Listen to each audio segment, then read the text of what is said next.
"Look under the bike," a desperate girl shouted. The Hell's Angel froze at what he found. The morning sun stretched pale fingers across the cracked vinyl booths of May's Diner.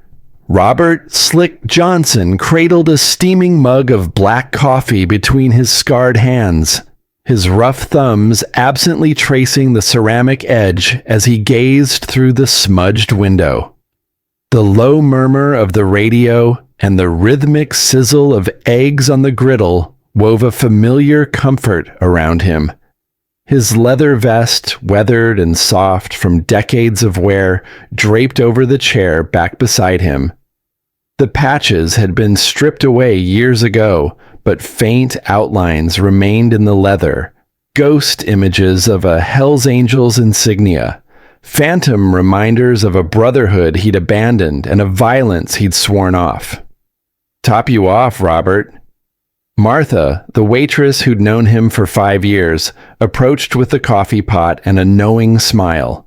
Her auburn hair was streaked with silver now, pulled into a practical ponytail, and laugh. Lines framed her kind eyes. "Appreciate it, Martha," he rumbled, his voice rough as gravel from a lifetime of shouting over motorcycle engines. She poured, and the rich scent of fresh brewed coffee rose to mingle with the lingering sweetness of pancakes and butter from the early crowd. Outside, his Harley Davidson sat gleaming in the parking lot, a relic of another life, now his only companion on the quiet roads he traveled alone. At 65, Robert had finally found peace in the ordinary. He had no idea it was about to shatter. Before we dive into Robert's journey, I want to hear from you. Drop a comment below and let me know. Where in the world are you watching from today? And if you believe everyone deserves a second chance, hit that subscribe button and turn on notifications so you never miss a story from Bikers Stories. Now, let's see what Robert discovered under that bike.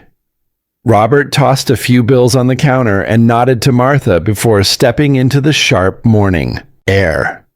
The parking lot gravel crunched beneath his boots as he approached his Harley.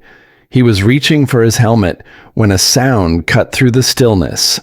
A voice, high-pitched and raw with desperation. "Wait! Please wait!" He turned to see a small figure stumbling toward him from the tree line bordering the highway. A little girl, no more than 7, her clothes torn and filthy, her dark hair matted with dirt and debris. Her face was streaked with grime, and her eyes, wide and wild, locked onto him with an intensity that stopped him cold. "Please," she gasped, nearly collapsing as she reached him. Her tiny chest heaved with exhaustion. You have to look under the bike." Robert's instincts kicked in. He knelt down to her level, his weathered hands hovering uncertainly. "Slow down, kid. What are you—" "Under the bike," she screamed, her voice cracking. "Please, he's dying." Something in her eyes, pure terror mixed with a flicker of fading hope, made Robert move. He dropped to his knees beside the Harley, the asphalt biting through his jeans. His heart hammered as he peered beneath the chrome undercarriage. There, wedged in the shadow of the engine, was a bundle wrapped in what looked like torn blankets and rags. Robert's breath caught. A tiny hand, pale and still, extended from the fabric. "Jesus Christ," he whispered. He reached under carefully, his scarred hands surprisingly gentle as he pulled the bundle free. The blankets fell away to reveal an infant, a baby boy, no more than 6 months old. The child's skin was grayish, his lips tinged blue. His breathing came in shallow, rattling gasps. "His name is Gary," the girl whispered, tears streaming down her dirty cheeks. "He's my brother. We've been hiding. We didn't have anywhere else." Robert's mind raced. The baby was dangerously dehydrated, maybe hypothermic. Every second mattered. "How long has he been like this?" Robert demanded, cradling the infant against his chest. "Since last night. I tried to keep him warm, but—" "Get on the bike, now." Robert's voice was steel. He wasn't asking. The girl didn't hesitate. She climbed onto the back of the Harley as Robert carefully positioned the baby inside his leather vest, zipping it partially to hold the child secure against his body heat. "Hold on tight to me," he ordered. "Don't let go." He kicked the engine to life, the familiar roar splitting the morning silence. Martha stood at the diner window, her hand pressed to the glass, phone already at her ear. Robert didn't look back. The Harley's tires screamed as he tore out of the parking lot, racing against time itself. The girl's arms wrapped around his waist and against his chest. Gary's faint heartbeat pulsed like a dying ember. The clock was ticking. The Harley skidded into the diner parking lot, gravel spraying in every direction. Robert killed the engine and was off the bike before it fully stopped, the infant still pressed against his chest. "Martha," he shouted. The diner door burst open. Martha rushed out, her face pale, phone still pressed to her ear. "Ambulance is 3 minutes out. Bring him inside." Robert stormed through the door with Jessica running behind him, her small hand clutching the back of his vest like a lifeline. He swept the contents off a booth table with his free arm, salt shakers and menus clattering to the floor, and laid Gary down gently. The baby's lips were blue, his breathing barely perceptible. Robert's hands moved with surprising precision, checking for a pulse, tilting the tiny head back to open the airway. Years of military training came flooding back, muscle memory overriding panic. "He needs fluids," Robert muttered. "Martha, clean water. Warm, not hot." She was already moving, returning seconds later with a glass and clean cloth. Robert dipped the cloth and carefully squeezed drops of water onto Gary's cracked lips. The baby didn't respond. "Come on, kid," Robert whispered, his gravelly voice breaking. "Don't you quit on me." Jessica pressed against his side, her dirt-streaked face wet with fresh tears. Is he going to die?" "Not today," Robert said firmly, though his jaw was clenched tight. The wail of sirens grew louder. 2 paramedics burst through the door, medical bags in hand.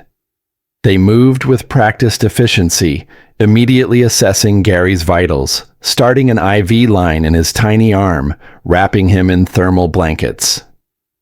"Severe dehydration and hypothermia," the lead paramedic announced.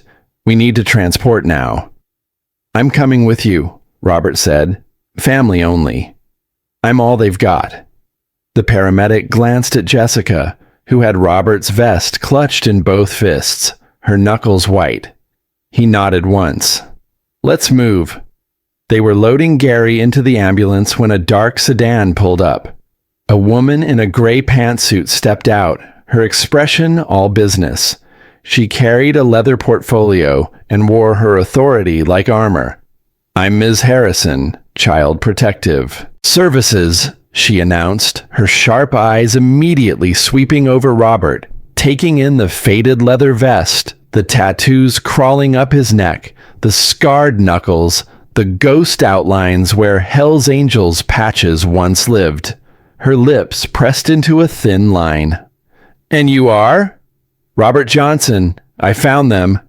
"Found them." Her tone made it sound like an accusation. She pulled out a notepad. "And where exactly did you find these children, Mr. Johnson?" Jessica's grip tightened on his vest. Robert felt her trembling. "The girl flagged me down on the highway. The baby was hidden under my bike, barely alive. I brought them here, called for help." Under your motorcycle. Ms. Harrison's pen scratched across paper. That's quite a story. How long have you known these children? I just told you. Have you been in contact with their parents, legal guardians? Robert's jaw clenched. Lady, I don't know anything except that baby's dying and you're wasting time with. Sir, I need to assess the situation. These children require proper care. Her eyes hardened. From suitable guardians. The word hung in the air like a verdict. Jessica buried her face against Robert's side, and he felt something crack inside his chest. Something that had been frozen solid for 20 years. The hospital waiting room smelled of antiseptic and stale coffee. Robert sat in a plastic chair, Jessica curled up beside him, her head resting against his arm. She hadn't let go of his vest since they'd arrived 3 hours ago.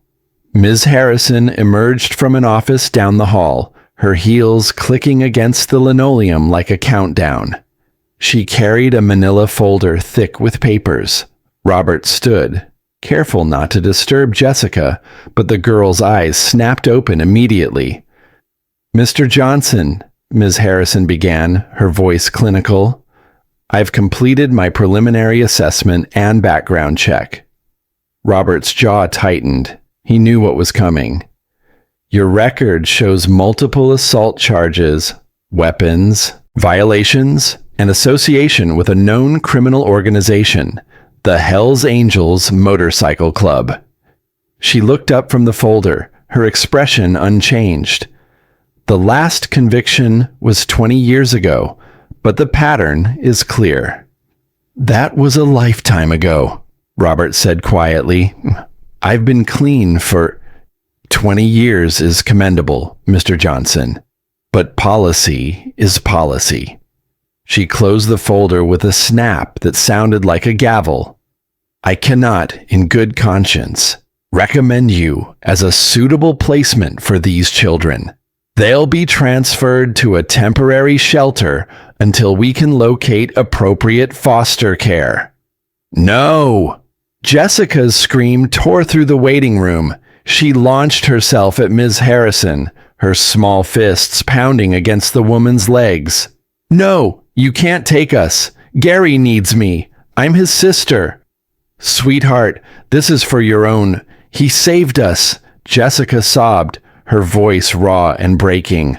Nobody else helped us. Nobody. Please don't take Gary away from me. Please. Robert knelt down, gently pulling Jessica back. The girl turned and buried her face in his chest, her whole body shaking with sobs. Over her head, Robert looked at Ms. Harrison, and for a moment, just a moment, he saw something flicker in her eyes. Doubt, maybe, or regret. But the folder stayed closed. The transport van will be here in an hour, she said softly. Then she turned and walked away, her heels clicking into the distance. Robert's house was dark when he finally made it home. He stood in the doorway, staring at the empty space, the worn couch, the single coffee mug in the sink, the photograph of his Harley on the wall. A life built for one. A life built for penance. He could still feel Jessica's tears soaking through his shirt. Could still hear her desperate plea. Please don't take Gary away from me. In the garage, his motorcycle sat silent in the shadows. 20 years he'd been running from his past, trying to outrun the man he'd been.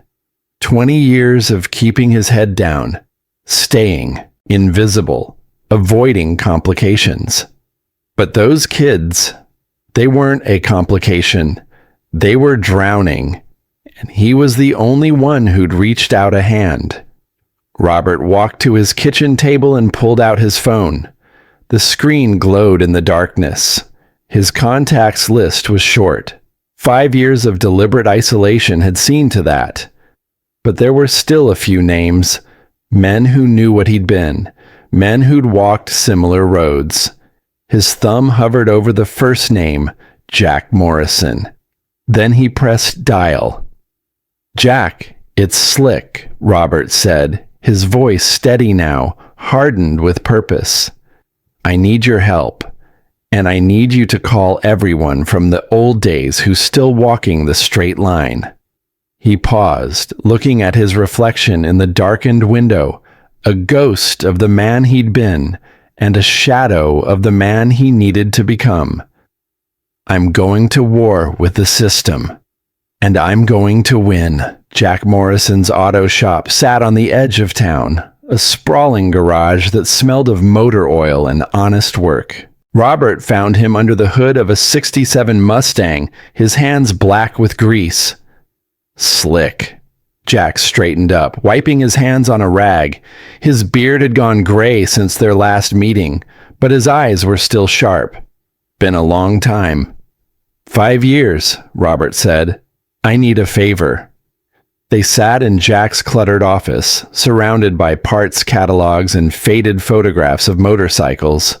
Robert told him everything: Jessica's desperate cry, Gary's blue lips, Ms. Harrison's verdict. Jack listened without interrupting, his weathered face unreadable. "You're asking me to vouch for you in court," Jack said finally, "to tell them you've changed."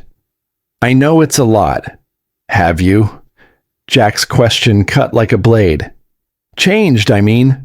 Or are you just playing house with someone else's kids?" Robert met his gaze. "That little girl looked at me like I was her last hope. When's the last time anyone looked at either of us like that?" Jack was quiet for a long moment. Then he nodded. "I'll testify. You've been clean 5 years that I know of. That counts for something."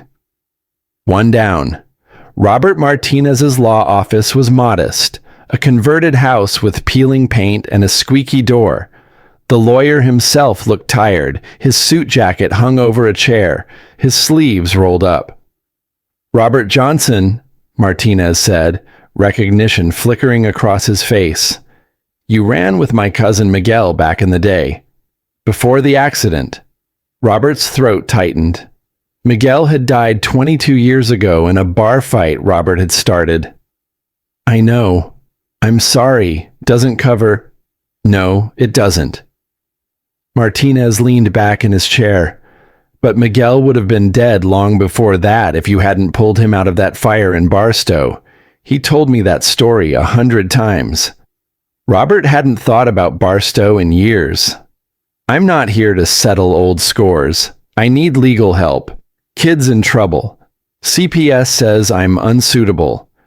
Martinez studied him, then pulled out a legal pad. "Tell me everything." 2 hours later, Martinez sat down, his pen. "Your record's a minefield, but you've got time on your side.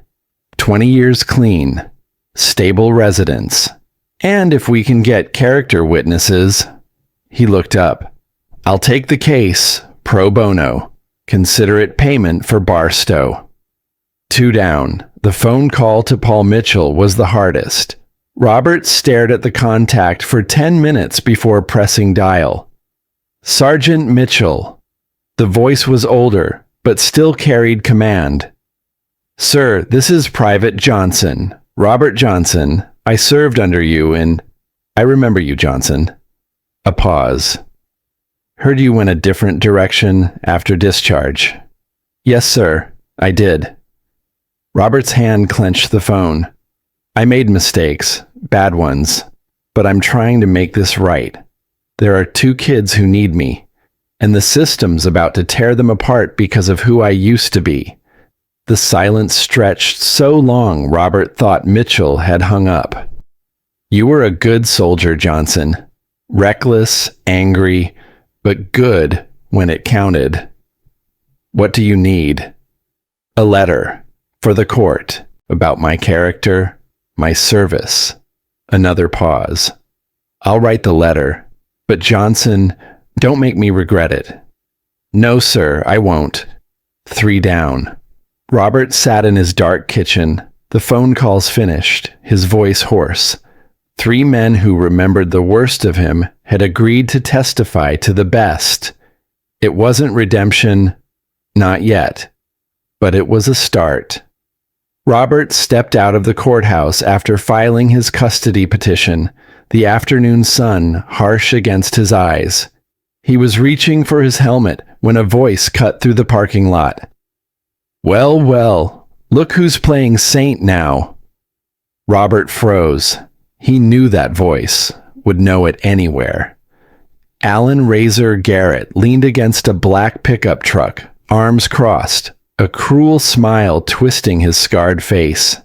He'd aged hard, his leather vest still covered in patches Robert had abandoned decades ago. "Alan," Robert's voice was flat. "What are you doing here?" "Heard through the grapevine you're trying to adopt some kids." Alan pushed off the truck, his boots crunching gravel as he approached. "That's Rich, Slick Johnson, playing daddy. You forget who you are?" "I know exactly who I am." "Do you?" Alan's smile widened. "Because I remember the man who put 3 guys in the hospital over a card game. The man who burned down that rival club's garage. That's who you are, Slick. A Hell's Angel. You don't just walk away from the Brotherhood." Robert's jaw clenched. "I did walk away, 20 years ago, and I never forgave you for it." Alan stepped closer, his breath reeking of whiskey. "You think you're better than us now? Than the life? You're a traitor, Slick.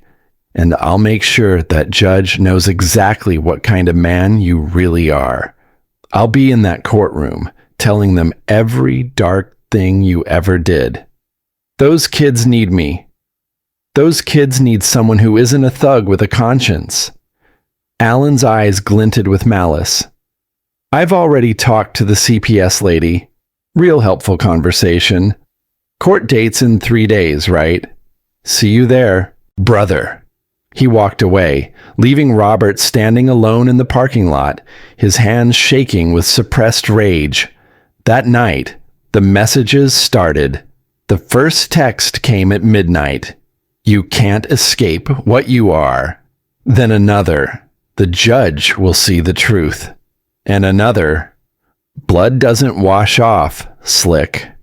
Robert sat at his kitchen table, staring at his phone. The screen glowed in the darkness like an accusation. He didn't recognize the number, probably a burner phone, but he knew who was behind it. Outside, a motorcycle engine revved, then faded into the distance. A warning, a reminder. Robert's hands trembled as he set the phone down. In 3 days, he'd stand before a judge and try to convince them he was worthy of trust. In 3 days, Alan would take the stand and paint him as a monster. And the worst part? Alan wouldn't be lying. Robert walked to the bathroom mirror and stared at his reflection, the tattoos crawling up his neck, the scars above his eyebrow, the hard lines around his mouth from years of violence and anger. He looked like exactly what Ms. Harrison saw, a reformed criminal. Reformed, but never truly clean. Could a man like him really raise children? Could 20 years of walking straight erase 45 years of walking crooked? His phone buzzed again. Another message. "They deserve better than you." Robert's fist slammed into the counter, the impact sending pain shooting up his arm. Maybe Alan was right. Maybe those kids did deserve better. But Jessica's voice echoed in his memory. "Nobody else helped us. Nobody." Robert straightened, meeting his own eyes in the mirror. 3 days. He had 3 days to prove that the man he'd become was stronger than the man he'd been. He just hoped it was true. The courtroom was smaller than Robert expected, with wooden benches and fluorescent lights that hummed overhead. He sat at the defendant's table beside Robert Martinez, his hands folded, trying to ignore the tremor in his fingers. Judge Harrison, no relation. To Ms. Harrison was a stern woman in her 60s with silver hair and eyes that missed nothing. She reviewed the papers before her, then looked up. "We're here regarding the petition for guardianship of Jessica and Gary Miller. Ms. Harrison, you may present your assessment." The social worker stood, her voice calm and clinical. "Your Honor, while Mr. Johnson's intentions may be commendable, his background raises serious concerns." She opened her folder. Multiple assault charges between 1985 and 2004, weapons violations, known association with the Hells Angels Motorcycle Club, a documented criminal organization. Though he's maintained a clean record for 20 years, the pattern suggests he's a violent thug. Allen interrupted from the gallery. "Your Honor, I knew Robert Johnson.